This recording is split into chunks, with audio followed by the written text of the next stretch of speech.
তরুণীরা বিয়ের আগে নিজেদের জীবন সঙ্গী বেছে নিতে লাভ হাট নামক বিশেষ কুঁড়ে ঘরে একাধিক যুবকের সঙ্গে একাকী সময় কিংবা শারীরিক সম্পর্ক করতে পারেন। শুনতে অবাক লাগলেও এটাই সত্য। তরুণীদের বয়স 13 থেকে 15 বছর হলে তাদের বাবা মা মূল বাড়ির পাশে একটি ছোট কুঁড়ে ঘর তৈরি করে দেন, আর সেখানেই তরুণীরা ইচ্ছামতো একাধিক যুবককে আমন্ত্রণ জানিয়ে তাদের সঙ্গে রাত কাটান। পরবর্তী এই একাধিক যুবকের মধ্যে যাকে পছন্দ হয় তাকে বিয়ে করেন এখানকার তরুণীরা।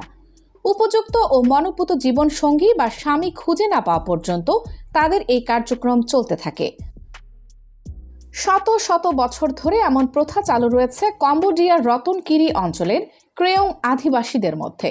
আধুনিকতার ছোঁয়া সেভাবে লাগেনি তাদের গায়ে। আগের মতোই তারা জঙ্গলের কাঠ, পশু শিকার, মাঠে চাষাবাদ ও গবাদি পশু পালন করেই দিন কাটায়।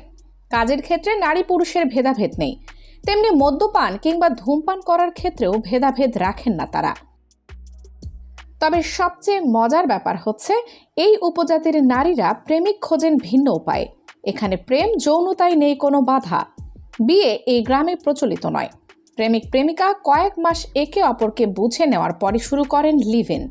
সন্তানের জন্মও হয় লিভ ইন সম্পর্ক থেকেই। এজন্য এই গ্রামে কিশোরী মায়ের সংখ্যা অনেক বেশি। সেখানে গেলেই দেখা মেলে কিশোরী মেয়েদের কোলে ছোট বাচ্চা আছে, সঙ্গে হয়তো আরও একটা।